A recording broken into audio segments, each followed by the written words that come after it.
Hey guys, Anya here. We are back for episode 3 of season 2 of The Witcher. In the last episode, Ciri and Geralt have finally made it to Kaer Morhen. We got introduced to our live action Vesemir as, he welcomes Ciri into their home. Kind of has this little bit of a back and forth about what are you doing? What are you doing, Geralt? What's going on here? I told you not to accept this kid, but you still did and brought her here anyway.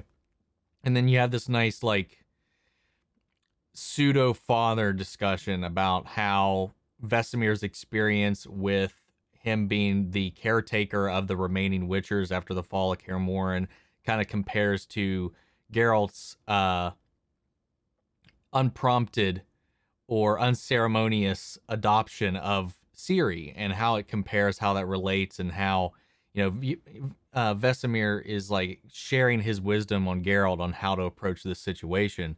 And at the end of the episode, because there is this apprehension of Geralt to kind of bring her into the ways of the Witcher, trying to keep her away from danger and stuff like that, and not helping her with her self-defense or anything like that.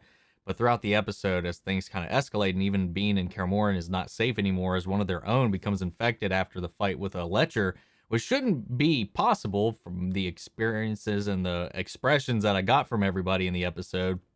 It happens, and he turns into one himself. And they have to put him down at the end. So, it's really interesting. And all the conversations, these fatherly moments, it's back and forth between Vesemir, these parallels between Vesemir and Geralt, their living situations, the roles that they have now taken upon in their lives. He takes it upon himself to start to teach Ciri how to defend herself. On the flip side of this, we find out that Yennefer and gang had been apprehended by some elves that ambushed that Nilfgaardian troop that was making their way back south. So, they're on their own mission to reclaim their lands, and it turns out that the leader of this little sect is also having similar dreams to that of Yennefer, and I can never remember the Nilfgaardian sorceress's name. I don't know why I can't at the moment. I'm blanking on her name, but they're having these shared visions of differently colored robed people in their dreams, and calling out to them, and it leads them to this elven temple, which seems to be housing this old entity that it preys upon their wants and their needs and such. And it seemingly leaves at the end of it. They manage to get out. The elves have allied themselves with Nilfgaard at the end of this whole spiritual journey, but this whole thing is left Yennefer seemingly without her ability to use her magic. So that definitely puts her in a very vulnerable spot, as that's kind of what she's kind of defined her whole character about. So I'm kind of curious to see where that whole thing goes. All the stuff at Kaer Morhen, though, I think was my favorite bits of the episode. I'm still kind of confused a little bit on what actually transpired at the elven temple that they uncovered, but fill me in if you'd like. I don't mind if you guys can explain a little bit more clearly about that, because I thought the editing was a little weird at that part of the episode. Made it hard for me to follow. But guys, if you want to see the full-length reaction to these episodes, you can check those out over on Patreon, or become a member here on the channel. Gets you access as well. You just sync up your own footage with the time code, and you can see my reaction to the entire hour-long episode, because I do have to trim these down to 10 minutes for them to be on YouTube for you to see them. It's just one way you can help support us over here, help work towards expanding the types of things that we cover here on the channel. But of course, I know not everybody do that, but another way is simply by liking, commenting, subscribing, sharing the videos, all that jazz, and it just helps out with the algorithm and all that. As you guys know, praise be to the algorithm. Don't know what that was. Anyway, let's go ahead and dive into this episode. Here we go. What is lost? Also, I really want to give credit, especially with this little build up here at the beginning of this episode. The music in this show is really good. I really want to get the soundtrack.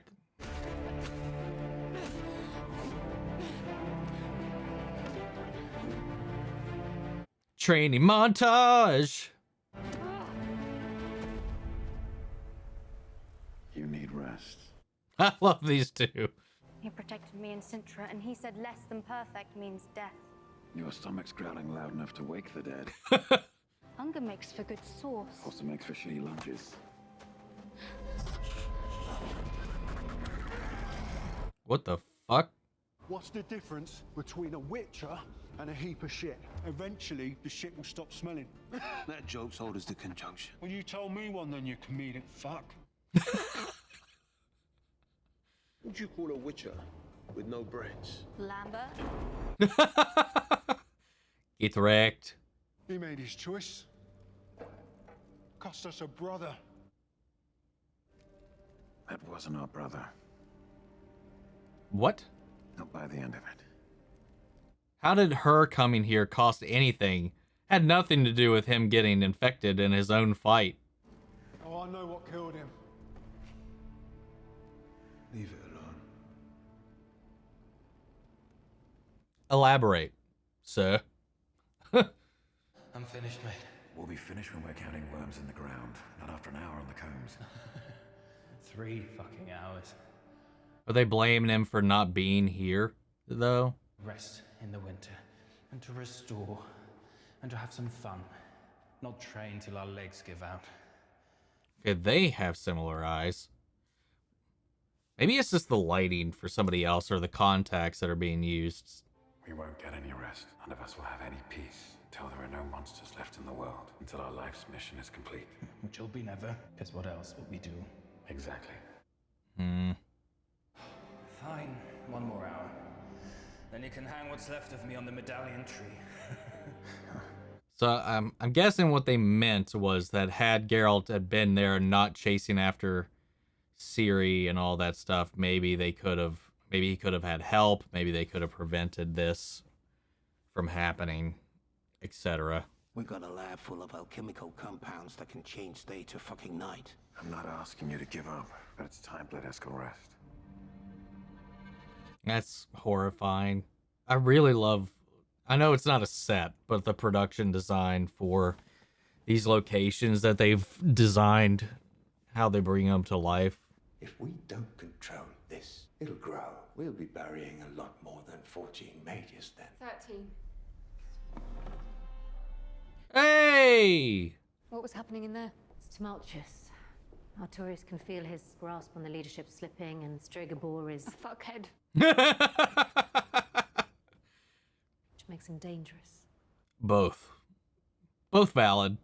Our scouts tell us the North has turned against the elves completely. It wasn't that far to turn. You should know our immigration simply has inflamed tensions. With Nilfgaard, who will protect us. I wouldn't trust them at all. Do you remember wasting your time battling sacks of straw, Colin? Can't say I do. Some things are far too scary for little girls. Eat shit.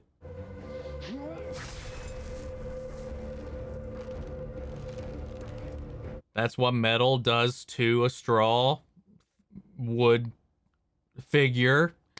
Good job. You proved yourself right. You have a real sword.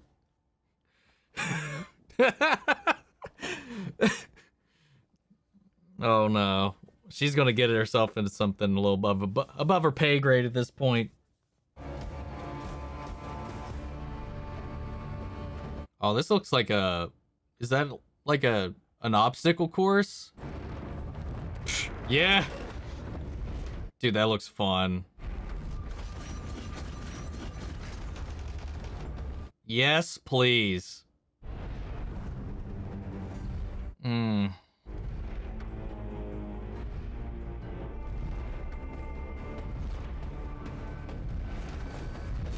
Ho!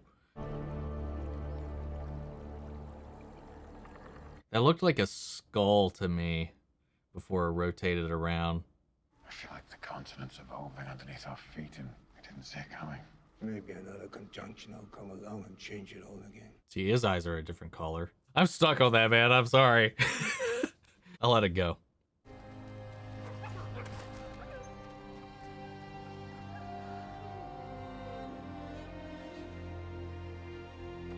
Do they feed them to the wolves? Should the wolves be eating that? You might get some weird tree wolves. Who knows? Come on, Triss. Join us. Not today. Not yet. It's the burns. You remember Falca? That guy just looks like he sniffs farts all day long. She was a power hungry mud of a girl. Sorry, I don't like Stregobor. To all kings, when Rydank spurned her elven mother. Hot. Together they burned cities to the ground and sent rivers of innocent blood. Is he trying to like push propaganda against the story of Yennefer? She was trying to rightly recover her throne. You weren't there, boy. No, I'm a historian. Falco was quarter elven, just as Yennefer. Yeah. The only certainty on this continent, my boy, is that no one is ever what they see. Which applies to you, good sir. Thank you. Proving a great point. Piece of shit. I'm not on to Sayer's plan. I'm not dead. I have to find a new way forward. Ah, the story's echoing deep for you, isn't it, Yen? What would you do without your power? Ah! Love it. I just gotta say, I love obstacle courses, and oh my god, that would hurt. But I would love to do this.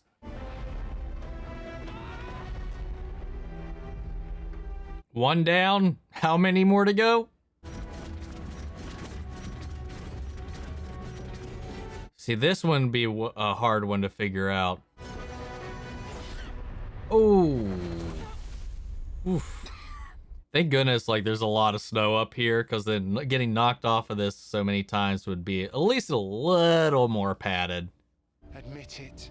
You belong in a castle, not our keep. I know what I would try, but I don't know if it would work. How exactly do you plan to feed them, let alone train them? Frangilla! I remembered! I hate to break it to you, but you won't meet an end here. Well, Yennefer Vengerberg, it seems mages are merciful. Fringilla told me about you. Your days as schoolmates. She envied you. The mind games. Oh, what's the hurry, my dear? Oh my god. Men lurking about this place. We have so much more to talk about. Tell me how it felt to control fire. If you don't want to chat about your true intentions, I'll be forced to use a method your dear Tisea has grown so fond of. Oh.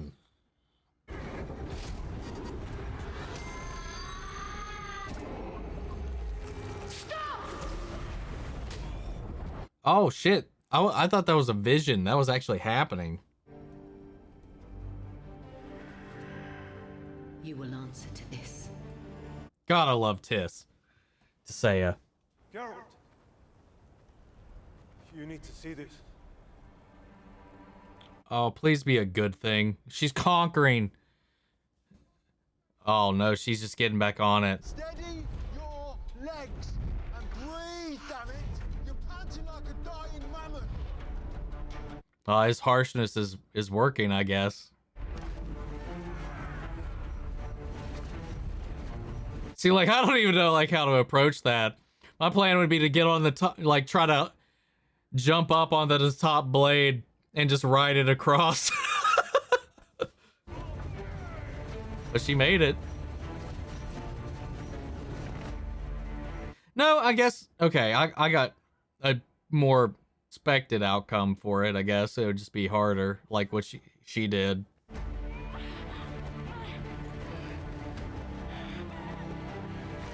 Man, just considering, too, a lot of the stuff is covered in snow and likely ice.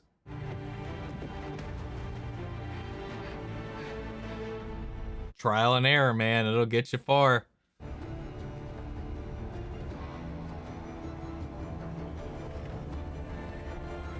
Aw, Daddy's here to see you, so now you're gonna...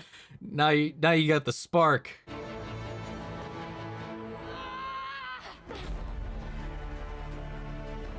God, the music.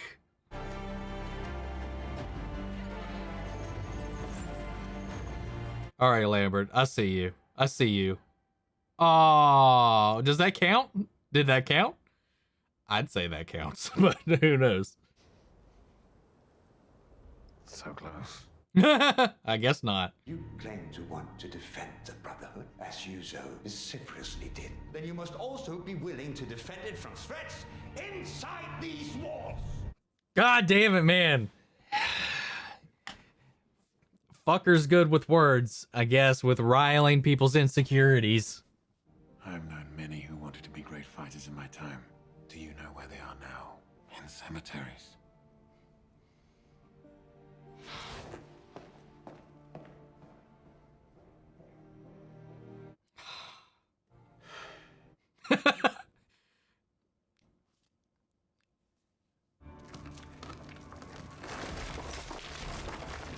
Uh-oh.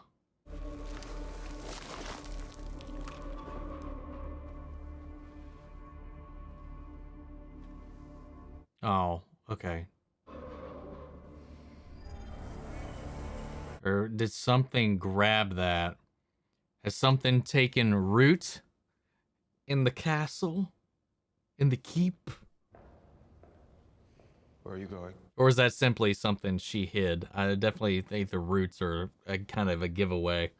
But I don't want to, like, climb up the wrong tree. Sorry, bark up the wrong tree.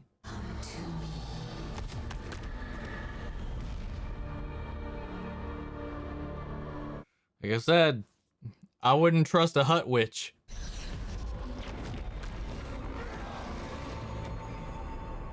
What? Using her as a human dowling rod.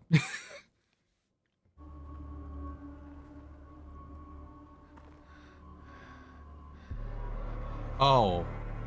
Shit. It's Eskel's Leshy. Leshy. I kept saying Letcher. Leshy.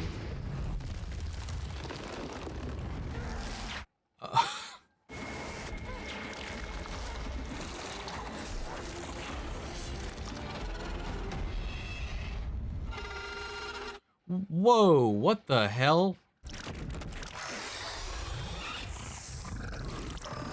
What the hell is that? It's like a ram mantis. A ramtus. She gonna use her dragon shout?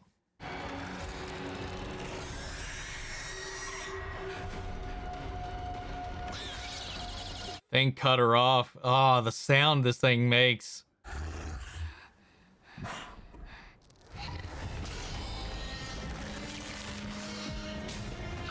Kind of seemed like it was not like looking at her, but like, well, looking at her like it wasn't trying to attack her. I don't know. Like, I don't know. There was something about that pause that made it think it was like just trying to like, I don't know, communicate? Maybe I'm just reading it wrong. Because they're just like attracted to her.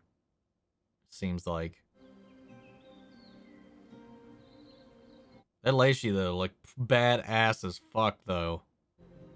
Damn, man. Maybe not. Maybe it was just trying to kill her. I don't know.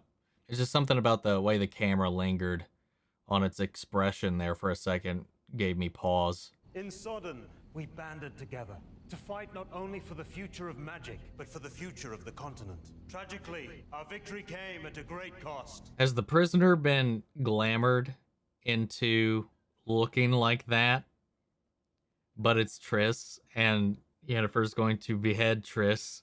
Sorceress that saved Sodden. Why else would you call that out? Think she'll put on a fiery display. Oh, I hope not. I hope I'm wrong.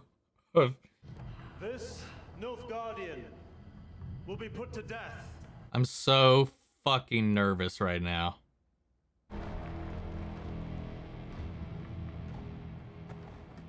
Because if I'm right, it's just another thing they can use against Yennefer. Somehow. Please just be the Nilfgaard dude. Please.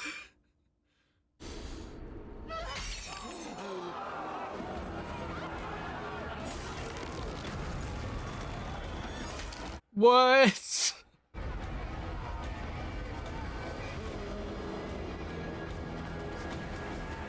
Okay. All right. I don't know if that's better, but Don't flatter yourself. I'm saving me.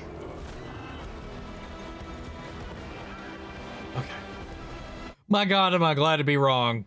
At least, because God, that would have been fucked. Okay, that was my favorite episode so far. We're only 3 episodes in. That was my favorite one. Like, again, Cameron, like everything with Geralt and Ciri, I'm really loving it.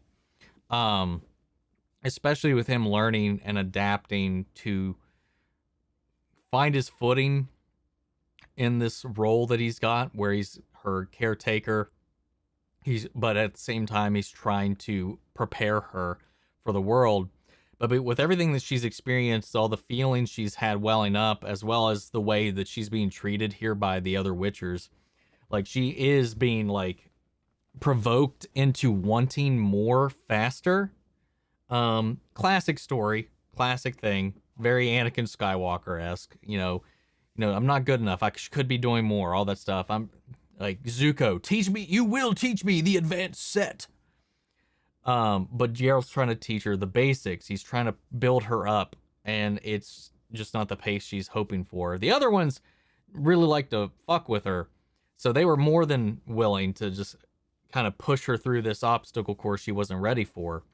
And sometimes for some people, under certain circumstances, trial by fire can be the best way. To at least spurn them forward. So like that ended up working. Like her frustration, her willpower, her ambition pushed her past this point, and she was like, all right, I know you guys are probably messing with me, but I'm going to prove you wrong. And I like that about it. And she's just trying to prove her worth as well to Geralt, that she's ready for some of these hardships. And I like that. And it's very much like a parenting thing to go through, especially, I know this is more like speed running some of that because Geralt picked up this teenage daughter at this point. So, but she's at that age where you would be trying to broaden your horizons. You would be going out into the world a little bit more. And on the parent side of that, they're still always feeling like that level of protection and not knowing when is the right time to let them really spread their wings. You know, so it's very much like playing around with a lot of those ideas. And she in these moments is proving what she's capable of, especially with her determination, because she failed. She got her butt whooped by this thing many times, but she kept getting back up, going back at it, learning from every wound, from every cut along the way, every spark of pain, and she made it damn near to the end. To one point, making it to the end just before falling off. Because I guess to complete it, she would have had to walk down those last couple of steps. But still, like, she's proven her worth, and she's going through it. And she's even like, Lambert was giving her shit, like, this whole time. Her background, her princessness, her young stuff, a lot of the misogyny in there, obviously, because she's a girl in this world with these witchers and all this stuff. So they're like, haha, you want to do what we do? Blah, blah, blah, blah, blah. But like she earns their respect by going along with their games and then upping the ante and then like meeting and exceeding their expectations. And like her persistence is just there. And just seeing Geralt just struggle like and have these conversations of responsibility with Vesemir about what it's like to lose one of your own. And you see, I just love their back and forth because like he's really like lamenting over this loss of Eshel? I don't remember if I'm saying his name right. The guy that turned into the tree last episode. Like he's lamenting and mourning the loss of his own, and he, as a parent, as somebody who is charged with protecting and raising all of these other Witchers, like he's just like, what could he have done differently? He should have seen the signs. He's trying to figure out how they could have let something like this go under the radar, and he's weighing that guilt on his shoulders. And then you have this moment of realization between him and Geralt that was like, now that Geralt really respects and understands the struggle that it must have been for Vesemir to raise them the way they were, and that he's now in that boat. So you have them bonding over this this stewardship that they've had over these kids that they were never really expected to have thrust upon them, but circumstances put them in these situations, and it just led them to have to meet that and rise above it and own it and take it as part of take it in stride. And I like that whole bit in this, all the training segments in this. Again, the set design, the production on everything was looking great. Then you have all the political stuff on the other side with Yennefer finally coming back and everybody, again, still fearing her, one, because of her blood, and two, because she used fire magic. So Stregobor, being the piece of shit that he is trying to use that in his own way to instill fear and get his own control, because he's always been, from what we've seen in the last season, he's always been trying to vie and pry and get the upper hand on Aretuza and all that stuff with the female mages and whatever, and his male mages and whatnot. So there's always been this back and forth of him just trying to see what they've been doing and get his own footing in the world and secure it. So he's been using her as like a scapegoat, and to the point where he forcibly inserts himself in his mind out of his own insecurity and fear to try to figure out what's going on with her true intent, whatever, because of his own biases. Which, again, just save face, like they want to put her on the stand and prove her loyalty by executing this Nilfgaardian. And she's like, I'm not playing by your rules. And then just breaks him free and jets. Because honestly, even if she did, I don't believe that it would prove anything to the people that are putting this out there. I don't think it would really alleviate any of the concerns of Stregobor or any of the other people who doubt her.